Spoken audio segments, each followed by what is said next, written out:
Jeff Jarrett is back in TNA. He made his return on last Wednesday episode after a year and a half absence. Now, I know a lot of people do not like Jeff Jarrett. I don't mind Jeff Jarrett as a wrestler. I enjoyed him, not like WCW Jeff Jarrett and WWF Jeff Jarrett. He was in the right spot in the card as a mid-carder, so I go back and watch those pay-per-views. He wasn't too bad. I don't, hate on the guy at all. As a wrestler, I enjoyed his days in TNA in the final few years there. I understand the first few years he was giving himself the World Championship. All this other garbage, I get that. I understand where the hate is coming from. But in regards to my personal feelings towards Jeff Jarrett, as a business promoter, I don't really care, to be honest with you. But as a wrestler, the My World entrance music, him coming out with the guitar and stuff, in the last couple of years, I didn't mind the character because I thought it was entertaining. Then he left the company, or he was taken off TV in late 2011, never to make his return before departing the company in late 2013. So, it came as a huge shock when he made his return this past Wednesday on the live episode of TNA Impact Wrestling. He came out, cut a quote-unquote shoot promo about how, Global Force Wrestling was taking over and blah, blah, blah, blah, blah. Basically announcing himself for the Slammiversary, the King of the Mountain match at Slammiversary tonight, or this past Sunday. This is going up on Tuesday, like I mentioned. But, basically announcing his participation in the match he helped create, coming back to TNA, throwing a few shameless plugs out there for Global Force Wrestling. And that was about it. Karen Jarrett was talking about how it was a hard decision to come back and how they thought TNA was in their rearview mirror. The way they were talking about TNA was kind of weird in that they weren't burying TNA, but they were just kind of saying they were moving on to bigger and better things. We thought we were done with that. Like, it sounded like a shoot interview like you would hear on one of those RF videos kind of things, not something you would hear on an episode of Impact.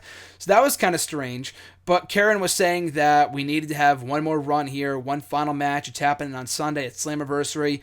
I'm all on board for that. I believe from what I've been hearing that Jeff Jarrett will be at some upcoming tapings for Impact. He was not at the last couple of shows on Thursday, Friday, and Saturday, but he might be at the show tonight. I believe they might be recording another episode or another couple episodes tonight and tomorrow. I don't know. I do know at the very least, though, that he will be on a couple Impact shows in the next couple of months. But that's great. If they want to have one more run, do one more match at Slammiversary, that's awesome. I can condone that. That's cool.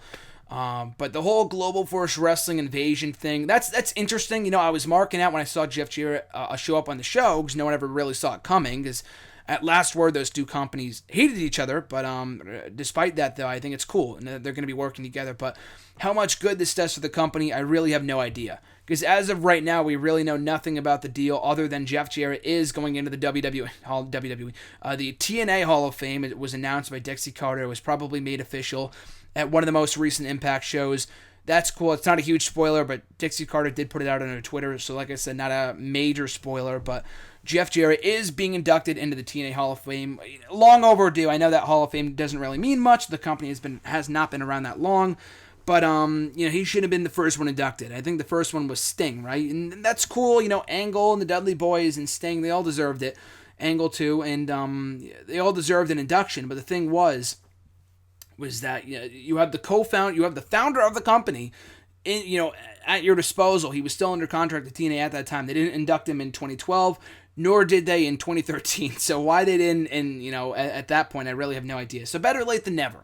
So that's cool. Glad to see that Jeff Jarrett's back and, doing this little thing. And as I mentioned, if they can work together with Global Force Wrestling, get something going, that's great. I don't want to see an invasion per se, but if they can work together, maybe do some sort of talent exchange, awesome for Global Force, awesome for TNA, awesome for wrestling. So like I mentioned, Jeff Jarrett comes out, does the promo, announces himself for Slammiversary, the King of the Mountain match. I guess there's going to be a King of the Mountain championship.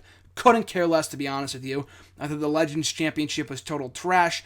And the fact they have another title coming around, maybe if it's a thing they do it on a yearly basis, that's fine. But if it becomes a regular championship, a staple of the roster, and they have it defended every week and all this other garbage, I don't care. We need less championships. We don't need more. I think the amount of titles they have right now, the X Division, which doesn't mean jack shit right now, but whatever.